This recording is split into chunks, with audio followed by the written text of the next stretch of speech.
Hey there, this is Mr. Icarus, and welcome to yet another edition of Doom Mod Madness.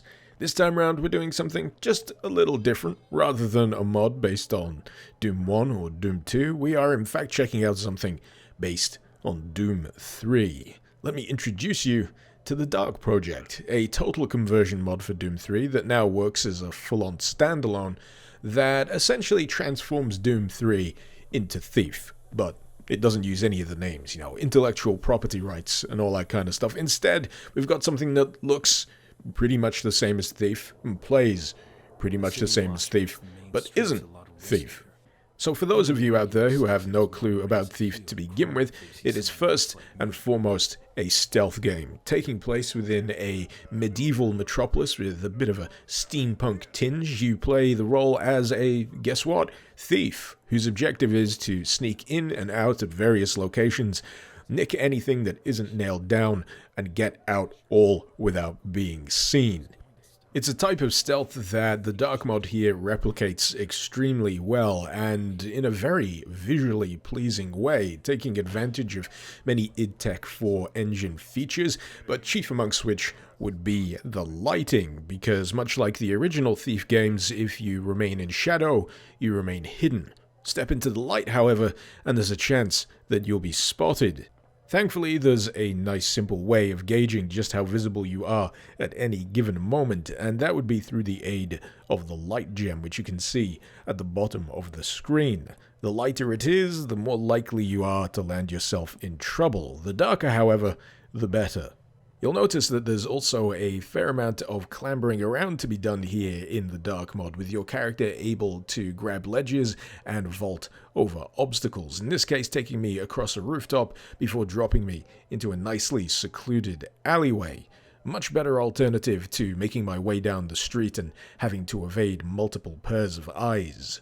It's certainly a style of gameplay that encourages complete and total evasion over running the risk of having to enter combat, because when it comes down to it, your character is a thief, not a warrior. It's not all sneaking around in the dark, however. Occasionally you'll be called upon to indulge in a little bit of lockpicking. In this case, it's a pretty simple lock. I need to alternate between my snake lockpick and my triangle lockpick, and most of the time it involves holding down a button, listening for the jiggling noise of the lock to stop before clicking again and breaking through. The real tension, however, comes from the knowledge that occasionally you'll be on the patrol path of a guard and need to get through such locks quite swiftly, and the tension of that can occasionally lead to a few unfortunate mistakes. However, screwing up with locks isn't a deal breaker, it's just a case of having to attempt the pick again, and you don't have to deal with other pesky aspects such as running out of lockpicks. These are thankfully very durable tools. Speaking of tools, you also have access to a variety of arrow types, such as the water arrow here, which, as you can see, can put out open sources of light, making it a little easier for you to stick to the shadows. In terms of other arrow types, you'll be able to use gas arrows, which produces a gaseous cloud that knocks characters out. You've got noisemakers, which will attract attention and maybe divert them away from an area you're trying to sneak through. And you've also got quite possibly one of the odder types of arrow, the moss arrow, which causes a patch of moss to grow wherever it strikes, the intent being that softer ground is quieter for you to move over. One thing that you'll certainly have to bear in mind, however, is that these items don't always come as part of the standard loadout. In fact, before certain missions, you'll have to purchase a few extras, and these can often mean the difference between a job that's going to be a breeze and something that might be a little trickier to pull off. The gas arrows, for example, quite expensive, but very, very good at quickly putting down a troublesome guard. And you'll find that, depending on the difficulty setting that you choose, you will have more or less money to play with when it comes to purchasing those additional supplies. In terms of the levels that you'll have available to you to begin with here in the Dark Mod, you've got 3 levels to choose from, the first of which is actually a training level, which I heavily recommend if you're not familiar with the gameplay style of the Dark mod. It's definitely something that I needed to reacquaint myself. I only had a fleeting bit of experience with the original Thief games, and the first proper level is this one, which the majority of the footage has come from so far. This tasks you with infiltrating a tavern, getting a very valuable item, and just cracking a safe while you're at it. You know, basic thief stuff. But it certainly gives you a good taste of what the atmosphere and pacing of this game is all about. It's very slow, it's very methodical, it's very moody, and it is absolutely dripping in atmosphere. The second available level has you infiltrating a church that's now under heavy guard thanks to a religious miracle. An artifact apparently placed on an altar caused the statue to apparently begin weeping blood, and someone A wants the artifact and B wants the statue defaced.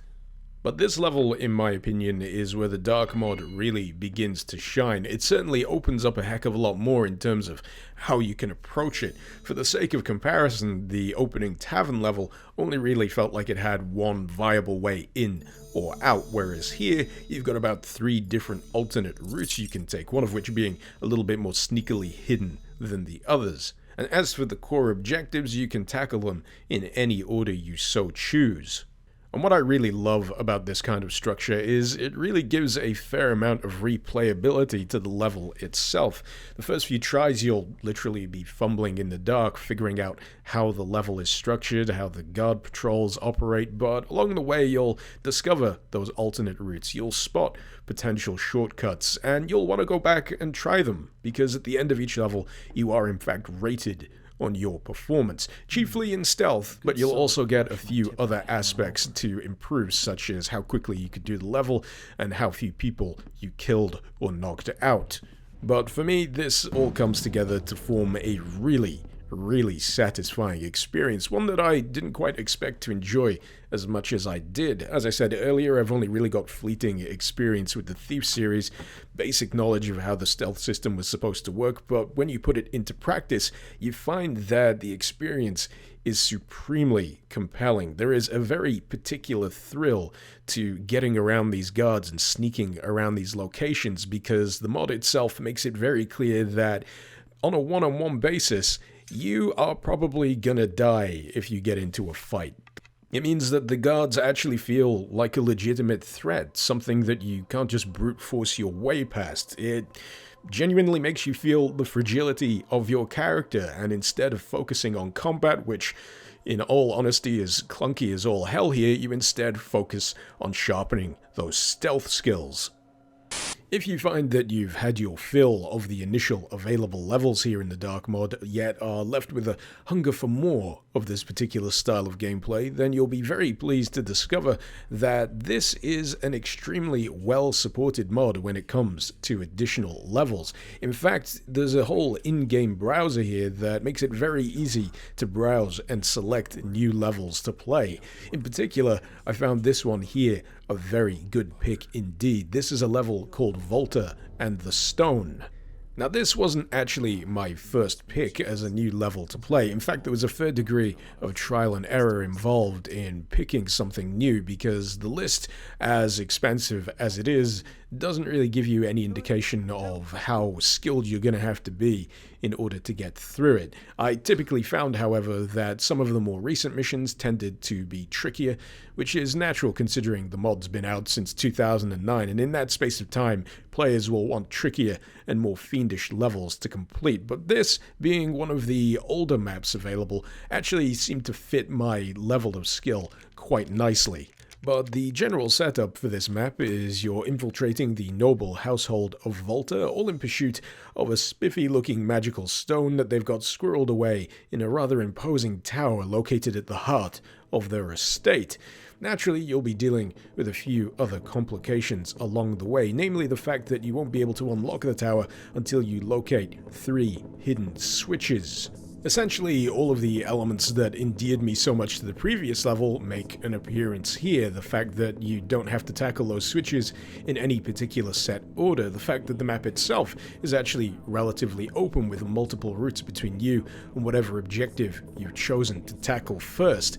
It's all very refreshingly hands-off, and I just can't overstate how nice it feels to be left to your own devices. You've got the setup, you've got the objective, have at it. Go nuts. Explore for yourself. Figure things out for yourself. Make mistakes for yourself. There's no obnoxious objective markers here. There's no annoying voice in your ear constantly reminding you of what you should be doing. It's, God forbid, a game that doesn't treat you like an idiot. So yeah, I think I understand why this frequently turns up on those lists of the best mods ever made now, because it is one of the best mods ever made. The proof of the pudding is in the eating, or in this case, the proof of the game is in the playing, and I have had a really good time. This is a standalone mod with a ridiculous level of polish that would put most standalone full-release games to shame. The stealth gameplay itself is extremely well implemented. You're never left under any illusion of whether you're visible or not, and the enemy AI feels fair, yet still remains challenging. Basically, anything that causes them to come running is usually a product of your own mistakes, never anything outside of your control. Essentially, what I'm trying to say here is that if you have even a passing interest in the Dark mod, or even the Thief series in general, then you pretty much owe it to yourself to at least give this a try. I mean, I can't even think of any compelling reason for you not to. Firstly, it's free, and secondly, it doesn't even require you to own a copy of Doom 3 anymore, considering it's fully standalone. In fact, the only thing getting in your way is if you have a potato-powered PC, in which case, you have my condolences. In any case, if you do indeed feel like giving this a whirl for yourself, then the link, as usual, is in the description below. While I'm at it, I'd like to give a great big thank you to my wonderful patrons over on Patreon. Thank you so very much for supporting the channel and for helping to make content like this possible.